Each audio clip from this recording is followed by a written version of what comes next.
Well, hello everyone. I hope you're having a great day. Welcome to Monday's edition of Take 5. It really feels like it's been forever since I've been on here with you. I know we just took last week off because we had a missionary at church the weekend before, but I really missed that time sitting down in front of the camera talking with you and sharing what God is speaking to us here on every Sunday. And so I'm glad to be back doing it again this week. We're going to jump right back into the series that we were in called Blurred Lines. And we're going to talk about just how important it is to make sure that we have very clear, concise, and distinct lines that are laid out from the scriptures that have to do with right and wrong and true and false and morality and immorality and things like that. So it's important that we have a clear understanding of this because that's, I think, our biggest problem today is all the blurred lines, all the muddy water. I think that's the issue where truth and falsehood mix and combine. That's really not good. As a matter of fact, the Bible, we can see a picture of this from what Paul was teaching Timothy there.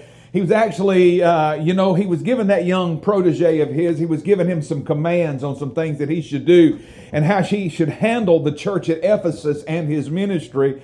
And for sake of time, I won't read the whole text, but I will read verse 3 and 4 from 2 Timothy 4, where Paul says to this young preacher that the time is going to come when people will not put up with true teaching.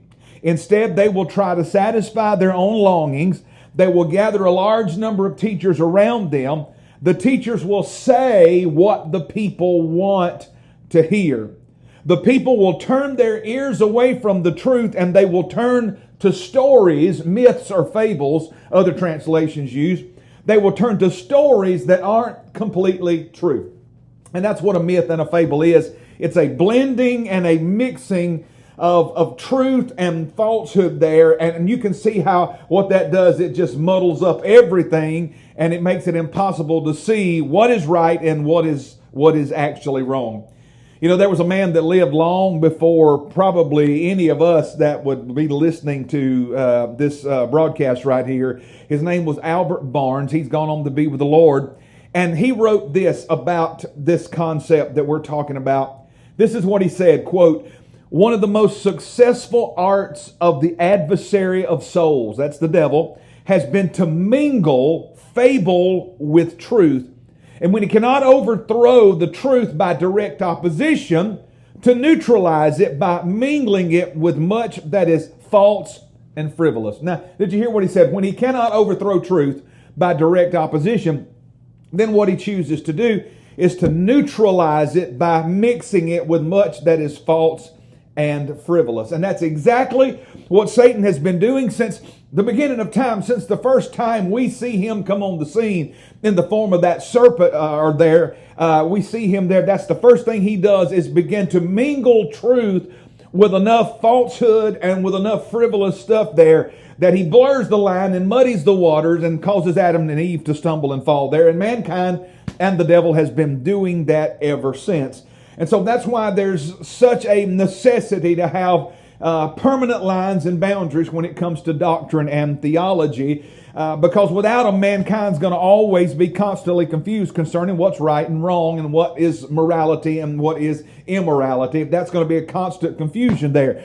And when you don't have lines, you don't have absolutes. And humanity cannot exist without absolutes. There's just no way that we can do this. And so secular-minded people can be found in the church and in the world, and they are the ones that want to have this idea of muddled and blurry lines. It's called relativism. It's when people want to do what's right in their own eyes instead of doing what's right according to the Scriptures and according to the Word of God.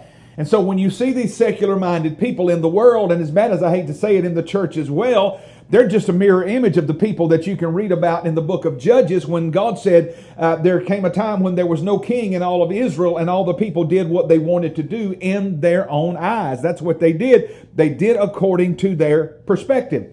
And so that creates relativism. Relativism said there is nothing that's absolute. And so relativism ends up eliminating standards. And that throws our Bible away because our Bible is a book of standards from Genesis 1:1 to Revelation 22 and 21. And so when relativism tries to eliminate standards, it creates a blurry and muddled area somewhere between right and wrong, and between truth and falsehood, and between the doctrine of the Scriptures and the doctrine of demons, and it creates this place called gray. It's not black, it's not white, it's gray. It's not hot, it's not cold, it's gray, it's lukewarm. That gray area right there. And we know God's opinion about that. God hates the gray. He hates the lukewarm. He says, I'd spew you out of my mouth. I'd rather you be completely for me or completely against me, because that way everybody knows where you stand, than to live in this gray area. And that's what we're going to talk about this week. The title of the message is Danger. Stay away from the gray. And that's what we're going to talk about, is these gray areas in the life of a believer. The gray areas where people come to me as a pastor and say, hey, Russ, is this okay? Is this considered a sin? Is it wrong to do this?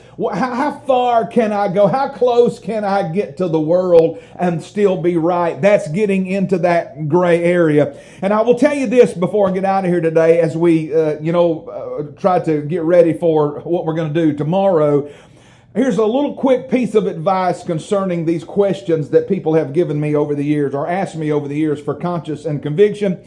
If you have to ask someone, is it okay? Then it's probably inappropriate, and you probably shouldn't do it. If there is a hint in your mind that maybe I should not do it, then the better thing is to leave it alone. If you're having to question, it's muddy, it's blurred, it's muddled, it's gray, and it's something that we need to leave alone. So we're going to talk about these gray areas this week. I've got 4 principles that I'm going to share with you that I believe will help us glean some understanding about this. And as we look at these, it's going to help us to make the decisions that we need to make to stay away from the gray. Hey, it's been good being with you today. I look forward to being with you tomorrow on Tuesday's edition of Take 5. Till then, God bless you. Have a great day. Hey, trust the Lord, my friend. He will never fail you.